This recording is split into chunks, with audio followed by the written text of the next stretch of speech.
Welcome to Honeybee, real stories of love, lies, and betrayal, where every truth stings. Let's begin. My name's Arthur, and for as long as I can remember, I've lived in the shadow of my older brother, Donald.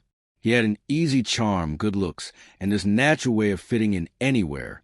Me, being the younger sibling, always came with this quiet pressure to prove myself. It's not like I hated Donald, at least not back then. It was just how life worked. He was a golden child, the one my mother doted on, the one who always seemed to come out ahead. If there were two gifts under the Christmas tree, his was always a little nicer. If we both wanted something, he'd get it first. When we fought as kids, my mom never truly got upset with him. Instead, she'd tell me to stop causing trouble. And that became the pattern. Donald got the better clothes, better chances, and the kind of attention I could never seem to pull in. I had to work twice as hard just to be noticed. Still, I didn't let it turn into resentment. I simply accepted that if I wanted something, I'd have to earn it myself. I remember the first time I saw Nadia. She was stunning, effortlessly beautiful with a smile that could stop you in your tracks. But it wasn't just her looks. She had this quiet confidence that drew me in instantly. It didn't take long before I was completely captivated. She was warm, easy to talk to, and she seemed genuinely interested in me at first in my life. After years of being a guy everyone overlooked, Nadia made me feel like I mattered. I wasn't wealthy, not even close.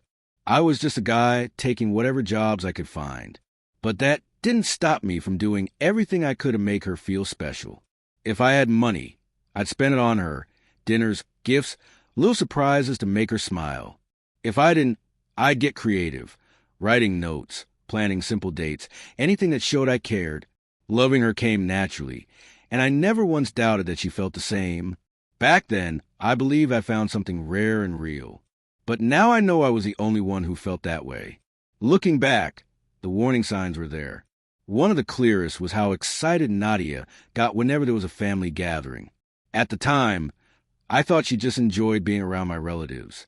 She'd spend extra time getting ready, asking days ahead if we'd be going. But her excitement wasn't about me. It was about Donald. Whenever he walked into a room, I could feel the change in her. She'd sit up straighter, her smile would brighten, and even her voice seemed to shift. She didn't blatantly flirt, but her attention always spiked when he was around. When he spoke, she hung on every word. I told myself it was just admiration. He was confident, charming, and easy to like. I never imagined there was more to it. I loved her, so I trusted her completely. While I was out working to build a future for us, she was sneaking around with my own brother. The thought that my girlfriend might betray me with him never once crossed my mind. In my head, Donald was just a guy who'd always been ahead of me, not someone who'd take the one thing I thought was mine. Then came the day my mother called for a family meeting. She rarely did that unless it was serious. When I walked in the living room, my father sat there, frail and distant, barely aware of what was happening. Donald was already there, arms crossed, silent. And then my mother dropped the bomb. Nadia will be marrying Donald. I thought I'd misheard her, but her expression was stone cold. She wasn't joking, and she wasn't softening the blow. I stared at Donald, searching for guilt or hesitation, but he just sat there blank-faced. I turned back to my mother, my voice cracking as I asked, "Why?" Silence. My father said nothing. My mother didn't blink. I asked again louder.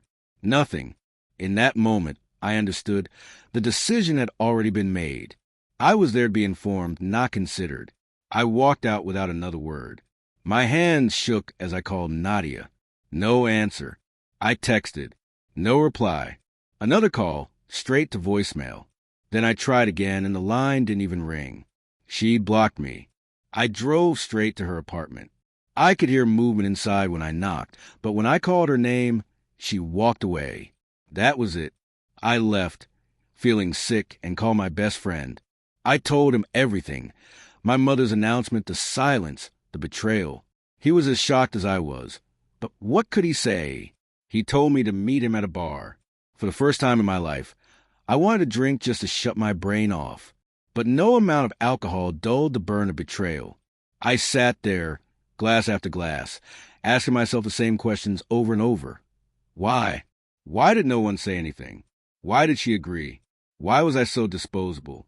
When Donald and Nadia's wedding day came, I didn't say goodbye to anyone.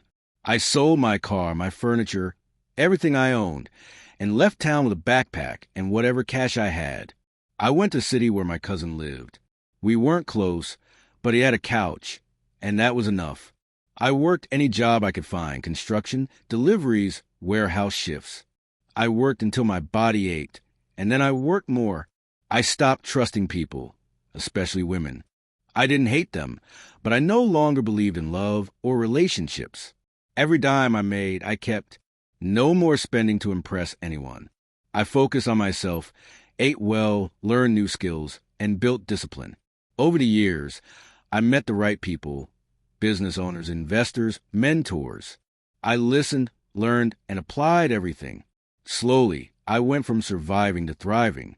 5 years later, I had what once felt impossible: money, status, freedom. Then one night, my cousin called. My father had died. He'd been sick for years, but still, it made me pause. I decided to go back, not for anyone else, but to pay my respects. At the funeral, the air was thick with silence. My mother looked at me like she was seeing a stranger. Donald's expression was tense. Nadia still looked beautiful, but older, dimmer, probably from motherhood. I kept my distance. After the service, I was ready to leave when my phone buzzed. It was a message from Nadia. She apologized for ghosting me, claimed she regretted everything, and asked to meet. I agreed because for years I'd never been given an explanation. We met at a quiet cafe outside of town. She was already there, smiling like we were old friends. The moment I sat down, she reached for my hand. I pulled away. She hesitated, then said, "Arthur, I was cheating on you with Donald."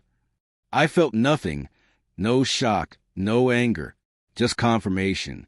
She continued, "I got pregnant, and your mother told me I had to marry him. I didn't want to, but they forced me." She reached for my hand again.